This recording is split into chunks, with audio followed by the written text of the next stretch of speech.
Fourth question. If P is length of perpendicular from origin to the line whose intercept on the axis are A and B, then show that 1 by P square equal to 1 by A square plus 1 by P square. எப்படி சொல்லிருக்காங்க பாருங்க. இதுல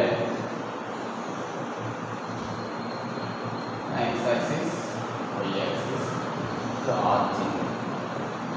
இதுல axis அப்படின்னு சொல்லிருக்காங்க. இப்போ இதுல axis ரெண்டு axis-ஐயும் கட் பண்ற மாதிரி ஒரு லைன் போட்டுட்டோம். என்ன சொல்லிருக்காங்கன்னா P is length of perpendicular from origin to the line. அப்ப origin ல இருந்து ஒரு perpendicular line வரைய சொல்லிருக்காங்க. 90 டிகிரி.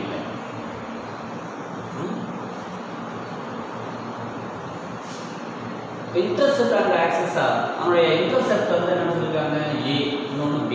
இது A இது B ன்னு சொல்றாங்க. இது வந்து A, 0 இது 0, B அப்படினா இது ஒரு A இது B.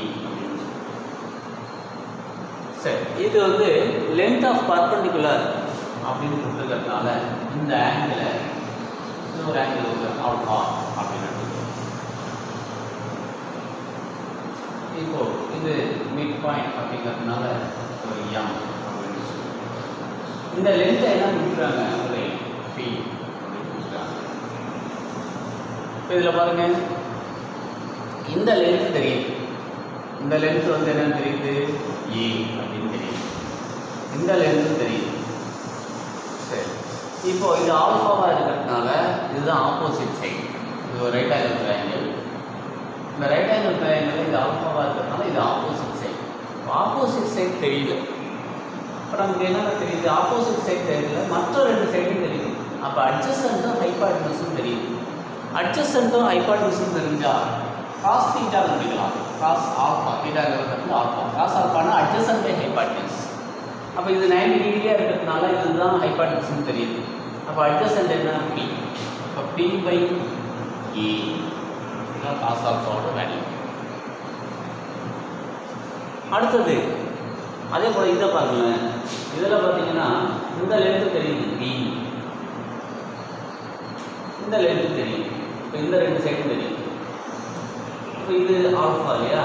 இப்போ இதுவும் ஆல்ஃபா தான் இருக்கும். ஏன்னா பர்பெண்டிகுலராக அது தெரியுதுனால.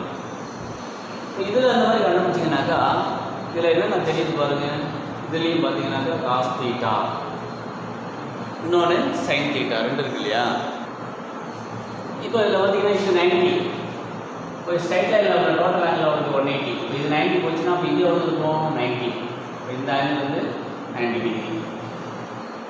இது பர்பெண்டிகுலர். இது ரெண்டு கிளாஸ் ஆஃப் போடுது.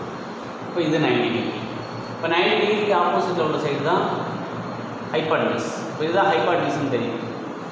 சரி இது ஆல்ஃபா அப்படின்னா இந்த ஆங்கிள் ஆல்ஃபாவாக இருக்கும். நமக்கு ஒரு தியரட்டிக்கல் ஜாமெட்ரியில் பார்த்துருக்கோம். இந்த ஆங்கிளும் சேமாக இருக்கும் அப்படின்னு. அப்போ இந்த ஆங்கிள் ஆல்ஃபா. இப்போ இது தீட்டாவாக இருக்கிறதுனால இந்த தீட்டாவுக்கு ஆப்போசிட்டில் உள்ள சைடு தெரியுது நமக்கு. அப்போ தீட்டாவுக்கு ஆப்போசிட்டில் உள்ள சைடு ஆப்போசிட் சைடு. அப்போ ஆப்போசிட் சைடும் ஹைபாட்னிஸும் தெரியுது. ஆப்போசிட்டையும் ஹைபாட்னிஸும் வச்சு என்ன நம்பிக்கலாம் சைன் தீட்டா நம்பிக்கலாம் இல்லையா. நல்லா பாருங்கள்.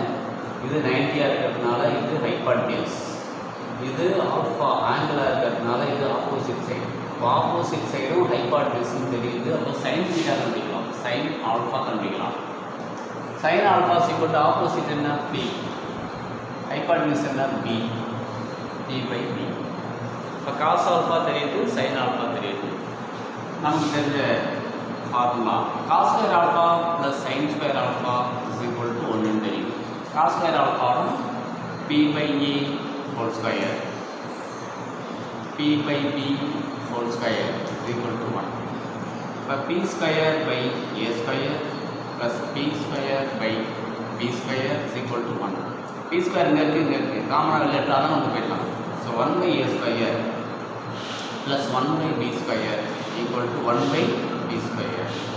இதான் ப்ரூஃப் பண்ணிருக்காங்க.